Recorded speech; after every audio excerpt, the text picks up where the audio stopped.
There's a balance to be struck here.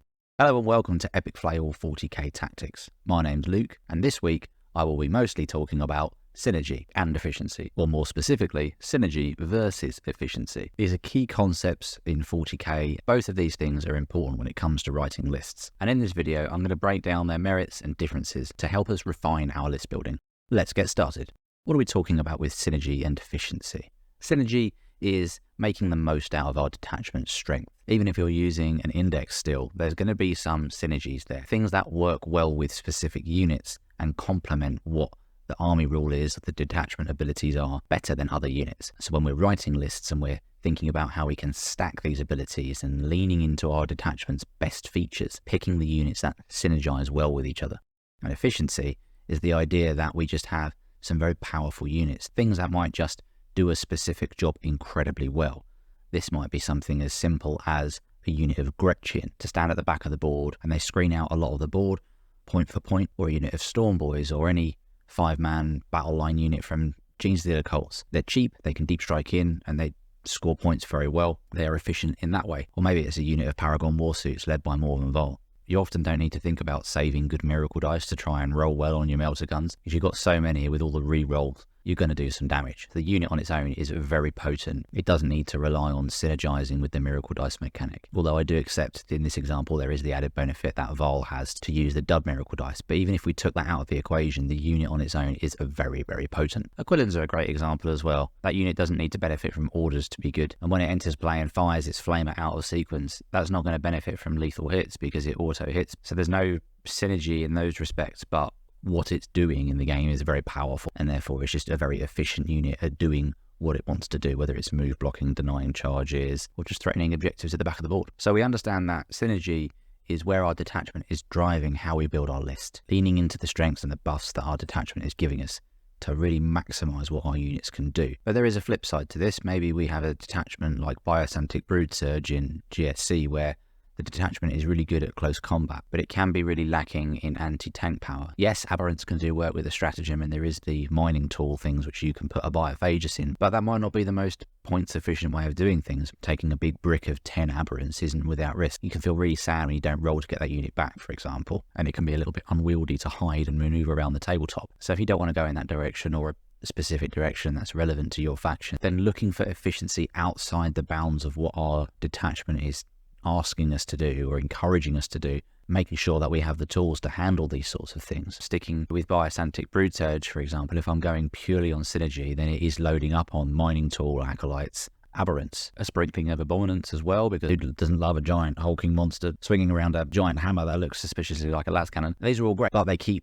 what the army is doing quite linear. I need to be charging into close combat, and so if I only have that one angle of attack and don't look at other options, purely sticking to my synergy options, I could be missing a trick here, and actually leaning into something like Achilles Ridge Runners with the heavy mining lasers might just be the ticket. Where I was looking like I might be lacking some firepower against vehicles, having a few of those units which don't have any crossover with the detachment special rules could be really useful. I can avoid situations where my opponent can just stick stuff where they want and not worry about being shot. They have to respect close combat and being shot from afar with mining lasers. So this is a really great example of leaning towards units that have a raw efficiency all of their own and not relying on detachment synergy. But yes, I am very well aware of the Achilles Ridge Runner's ability to add an extra AP onto whatever it hits as well, which if anything is a nice added bonus that we have a unit we're taking out of a desire to have a dedicated ranged anti-tank threat, but it also has the ability to help support other parts of our army as well, which is another extra reason why we see the Ridge Runners get the nod at a lot of lists. But the point I'm trying to make here is picking a unit that doesn't necessarily match up with what your army rule or your detachment abilities are doing isn't a bad thing. It's often the thing that we will look for to plug weaknesses or gaps in what our army can do. Another great example is Necrons. The Hypercrypt detachment is very popular. There's often units that you'll see repeated, but the amount of monoliths that I see across lists, it fluctuates. There's some great synergies with the monolith, and I can see a massive appeal to using that unit in the army, but others have found great success not using that. And it shows me that there is a balance to be struck, and there is value in either sinking all your points into a bigger unit that has extra synergies with your army, or mixing it up and taking some different things that allow you to spread out and operate on a different axis. We don't need to maximize every rule our detachment gives us if we can cover those needs more efficiently with a different unit or strategy.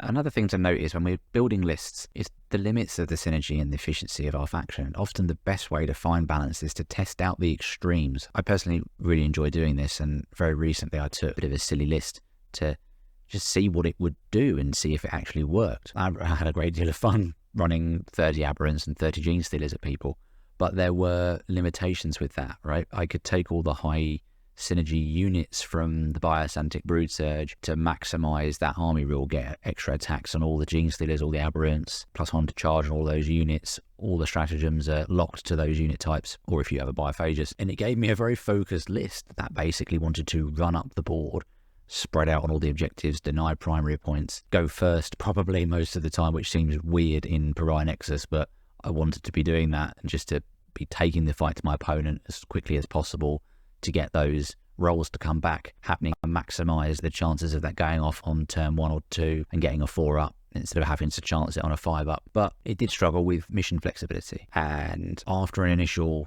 flurry, board control started to be quite a big problem, because if I was losing on one side of the board, for example, I was heavily reliant on these big units coming back. It particularly felt this in the first game, where I had a really fun memey game against a list entirely of Kroot, and they managed to get the drop on a unit of aberrants and wipe them out, and they came back on a flank that had collapsed, and without that I would have been in big trouble. It was through this pushing of the sort of extremes that I was able to actually learn quite a lot about their army, and not only that, it was great fun anyway. If you have the models and you play GSC, then I thoroughly recommend trying that out, because it is just great fun. But I'm not convinced on how powerful it is, but it did provide some interesting reflections, as I said.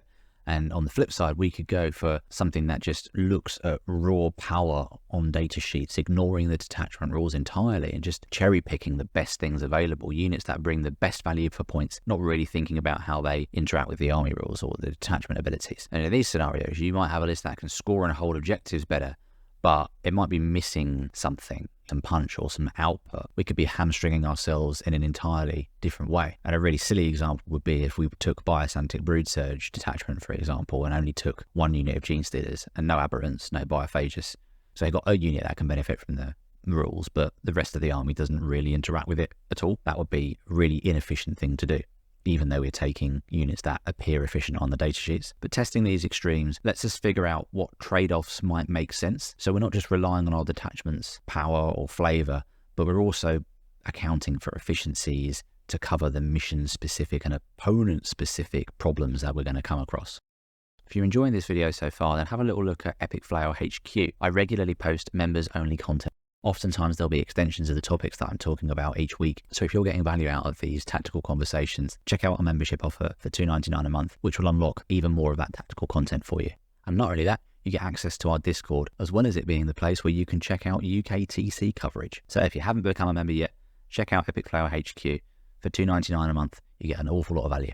A big part of why this balance is important is due to the mission structure, especially with Pariah Nexus now. Many missions require us to complete actions and hold objectives in specific parts of the board, meaning that units that can move fast and do this without being a critical part of our damage output are very valuable. See my earlier comments about Storm Boys, for example, and why the fun list of 30 Gene Stealers, 30 Aberrants had limitations. Do I really want to be sabotaging with a unit of 10 Aberrants? I will do that if it's going to score me points, but I would much rather than be running up the board creating all sorts of havoc. Yes, we lose out on pure synergy by running these little units or by looking for the gaps that we need to fill in our army. They won't benefit as fully from these detachment rules, but we gain massively from scoring. And this is crucial for list building, because when we're thinking about how we're putting our armies together, it isn't just about what sounds great on paper. Yes, I'm going to have these mega death units and I'm going to be causing all sorts of havoc and I'm going to kill so much stuff. But actually, it's more about what choices we will make to have our list more adaptable to the missions that we'll be facing, because we could kill a lot of stuff, but it doesn't really matter if our opponent's outscoring us and outplaying us in that way, not playing our game. So what's the answer? Finding that balance is important, and a big part of that is something that fits our individual playstyles. Keeping in mind we want to be adaptable to the different missions. So if you're the type of player who prefers something that's fast and aggressive, you might want to lean heavily into that synergy, choosing units that push the strength of the detachment, but keep a few points spare to give you that flexibility to allow you to score these mission cards when they come up. It's about covering our bases, get the durable units and reliable options that might not be the most spicy with our detachment strengths and abilities. It will give us some options and some tools. This will look different from faction to faction. The sort of gaps and things you'll have are going to vary from something like an Ironstorm detachment for Space Marines versus something like Orcs, although both do make use of cheap jump infantry. The big takeaway here when it comes to synergy versus efficiency, is there one approach that's better than the other? I would say no, there isn't. Our playstyles heavily impact this decision, and we shouldn't be getting too locked into one approach. Yeah, lean into detachment rules when it benefits our lists, but don't ignore the strong, efficient choices that we have at our disposal just because they don't line up perfectly with our detachment. Often I see people do this a bit more with fluffy lists. They don't like taking certain things for fluff reasons, or they don't want to be considered a power gamer or a meta chaser. But there's nothing wrong with taking strong lists, and equally there's nothing wrong with taking more fluffy lists. And really, I'm sharing these reflections to help if you're coming up against problems when you're writing lists. If you feel like there's something lacking in your army lists, or you're not scoring very efficiently, doesn't feel like you're able to capitalize on moments in games, could be that the balance isn't quite right between the units that synergize well with each other and the units that offer us efficiency, whether that's in output or cost. Often the best lists are hybrids, where we can maximize the strengths in our detachment or army rules, but also bring in efficient tools to handle a wider range of threats, and something that can handle the mission pack well as well. But what do you think? If you've got any thoughts on this, let me know in the comments section below. And if, like me, you enjoy thinking about this game in a variety of different ways, then check out this video I made last week, where I apply inversion thinking to 40k, pinpointing all the ways that we can get worse at the game in order to come up with strategies to get better. But that's all from me for now. In the meantime, thanks very much for watching. Keep rolling those dice, and stay tuned for more.